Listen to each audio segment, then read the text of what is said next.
At ito yung ginawa temporary bridge dati. Vincent! Vincent, ikaw. Dapat sige.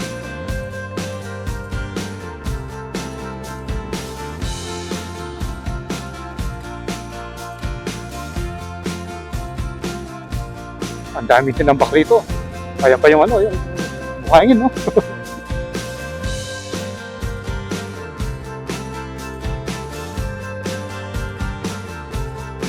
Gumawa na sila ng ano, ng railing para sa mga tao. Be informed that the Pampanga Delta Bridge will be temporary closed.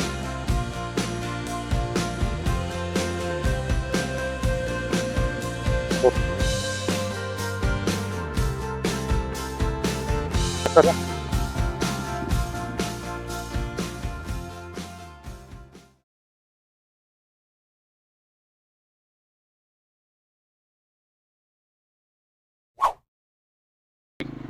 So, tanong na natin, yung welcome arch ng Masantol. Welcome to Masantol. Yan. So, good afternoon, Kabalen, and how's it going? So, for today's video ay pupuntahan natin yung Pampanga Delta Bridge. Yan. So, it's been a while since we last made our last video update dun sa may Pampanga Delta Bridge. And ngayong katapusan ng Mayo, May 31 Sunday, ay pupuntahan natin ulit. Kasi last time tayo pumunta ron, yung ginagawa din yung parang circle eh. Parang rotonda ba yun? Yung tinambakan and then pinapatag. Yun yung nakita nating development last time. So hopefully, marami na silang na-accomplish. After that last update na ginawa natin, I think 3 months ago, something like that. So ngayon ay dito pa rin tayo sa may ano tawag dito. Ito yung daan papunta dun sa bayan ng Masantol. Ayan, kakaliwa tayo rito. Malapit na yan, malapit na yung ano, yung tulay. So hoping na hindi uulan, medyo nagdidilim na yung kalangitan eh. Ayan. Dito, kaliwa na tayo rito. Makikita na natin yung tulay. Ay, ano bang yan? Ano ba ito? Temporary bridge closure. Please be informed that the Pampanga Delta Bridge will be temporarily closed starting June 2, 2026 until June 16 due to construction works. We kindly advise all motorists and residents to use alternative routes and plan trips accordingly. We apologize for any inconvenience this may cause and appreciate your patience and cooperation. Thank you for your understanding. So, magko-close ito. June 2 hanggang June 16. Yan. So, ano yun eh? June 1 is Monday, June 2, Tuesday. Oh. So, buti na lang. Nakapunta na tayo ngayong May 31 kasi sa June 2, sasara na pala ito. Ayan o. Ayan na. Dito na tayo. Dito na tayo sa Pampanga Delta Bridge. At yan yung mighty Pampanga River. Yun, may gagawin pala rito. Parang nilinis oh. Nawala yung mga buhangin dati puno ng buhangin dyan eh. At ito yung ginawa temporary bridge dati. Nung hindi pa pwedeng tumuloy yung mga sasakyan doon. Pero I think umaandar pa rin yan.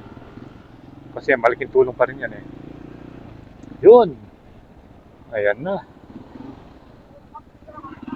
Ayan na. Kita na natin. O, update dito. Gumawa na sila ng ano, ng railing para sa mga tao. Magkabila, ayan, magkabilang bahagi gumawa na. 1, 2. At saka pinatag na, dati malambot yan eh. Parang loose gravel. So yan yung itsura niya ngayon, no. Ewan ko lang kung anong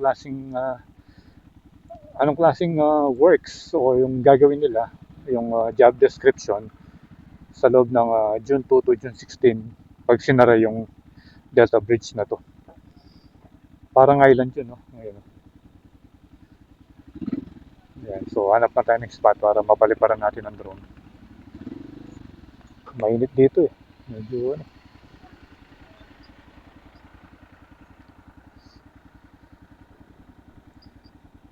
Okay, diretso muna tayo hanggang dun sa may ano, dun sa may excavator. Ayun, ayan na. At saka in-open na nila ito. Dati nakatakip ng yero yan eh. Yung portion na yan eh. Ngayon open na, nakikita mo na. Tignan muna natin hanggang dun. Tapos dito, parang pinatag din. Pinatag din dito dati, parang may bundok-bundok dyan eh. Diyan tayo dati pumupwesto eh.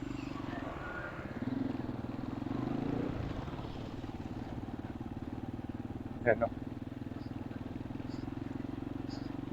ano kaya yung doon na yun?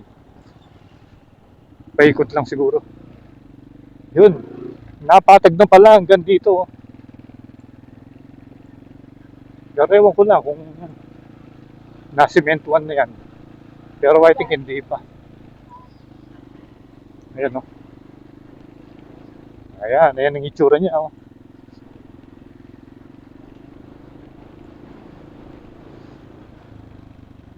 Dito yung binakuran. Ayan o.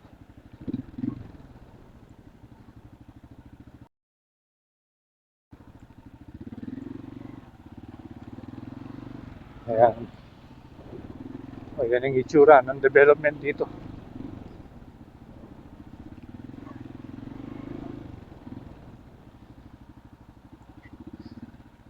Oops.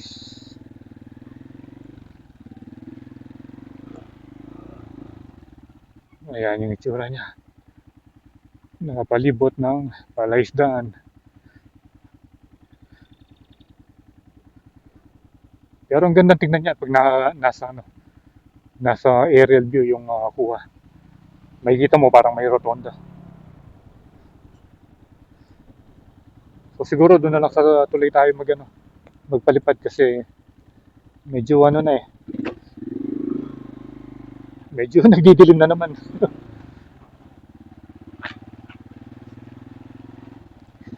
Hindi natin alam, wala tayong idea kung anong scope of work yung gagawin nila sa panahon na isasara yung Pampanga Delta Bridge.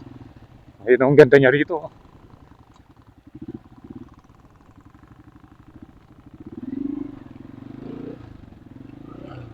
Ang daming ibon dun, no?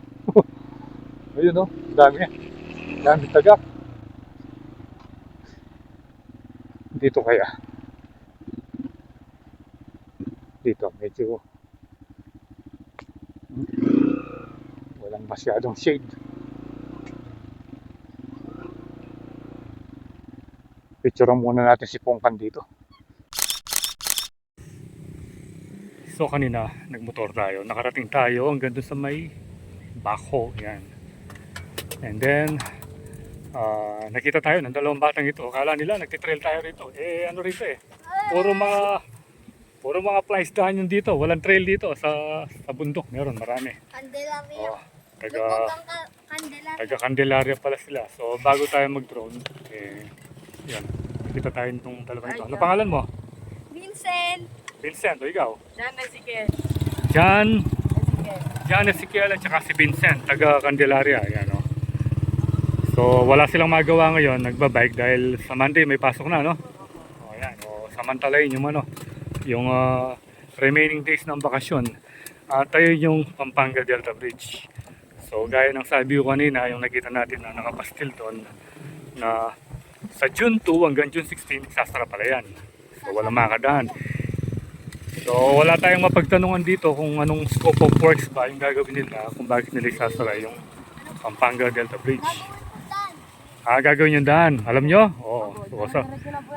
So, sabi nila gagawin yung daan. Dahil sasara kasi June 1 na eh. Gagawin natin, mag-drone tayo habang hindi pa masyadong malakas yung hangin kasi dun sa may tulay parang malakas na eh. Once again, shoutout sa kanila.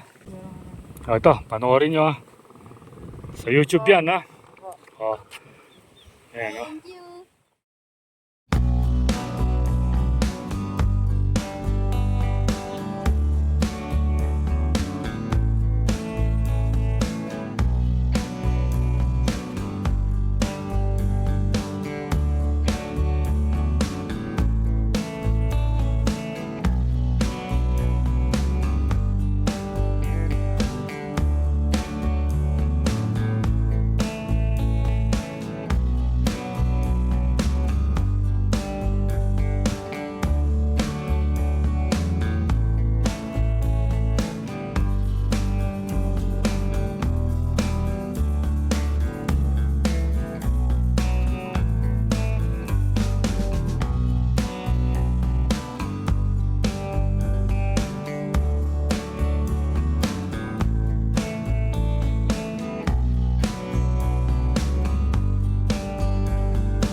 Okay, so nakuna na natin ng aerial view itong Pampanga Delta Bridge at ito yata yung gagawin yan. Kaya isasara magsisimento. Pero titingnan muna natin bago tayo bumalik doon. At yun, gagayad tayo ng dalawang bata. Itong mga biker na magpinsan. Ayan. Ay! Let's go! Ayan, pupunta tayo dun sa kabila kung saan gagawin yung pagsisimento. Kaya pala isasara. At ito, malaki na yung pinagbago rito. Tinambakan na, tumaas na. Dati kasi lumulubog dito eh. Yun, naku, bumara yung tricycle. Marami yung karga. Yun, pinagtutulungan. Ayan. Yun. Sige, diretso. Yan, no? Yun, no? Ang dami tinambak rito. Ayan pa yung yung buhangin, no? Parang flood control na pala yung ginawa sa side, oh. Ayan, no? Nakasimento na sa side. So, dito pala yung daan. Yun. First time natin makapunta dito mismo sa site. So, as you can see, sarado dahil Sunday ngayon. Day off ng mga nagtatrabaho. Pero pwede ko pang dumalang kaya talalampetin eh. Okay, doon na lang tayo dumaan sa ilalim ng tulay. Yun, no? Ang dami palang tinambak rito. Ito yung sisimentuan. Kaya isasara.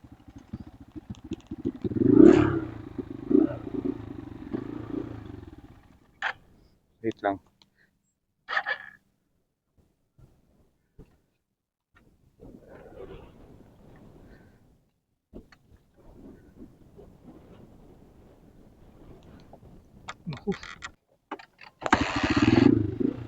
Hindi lang namatay. Let's go. Yan na. Lubog din yung bahay dito. Yan. So yung nakikita natin parang rotonda, ito pala.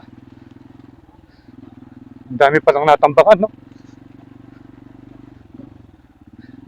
Yan.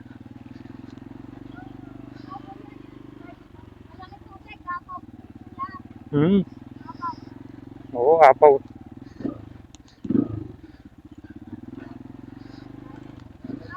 Lubog dati yan. Dati lubog dito, no? Oo. Pero pwede pa ako rito, no?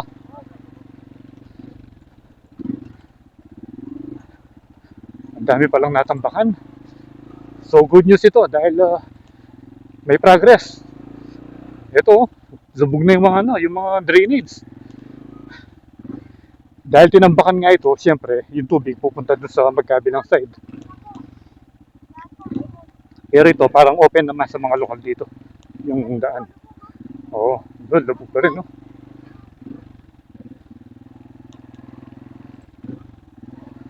Ito yung ginagawang parang flood control. Yan, kaliwa na tayo dito. Yan, sige. Okay. Bye-bye, sige.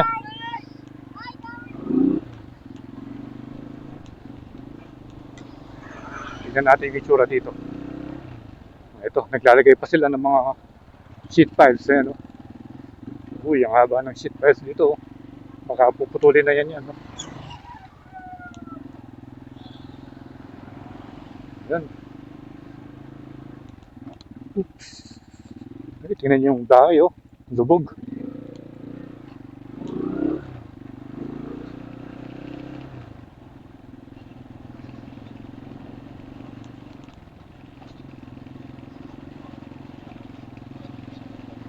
Yan na. So, I think dito ko natatapusin yung ating video tungkol sa pag-update sa ginagawang project dito sa ilalim ng Pampanga Delta Bridge. Ayun, no? Lakas ng alon, no? So again, salamat sa panonood and keep tuned to Coylandas for more updates here in Pampanga and many more. Yan. So ride safe always, Kabalen. See you when I see you, and Toylandas is signing out.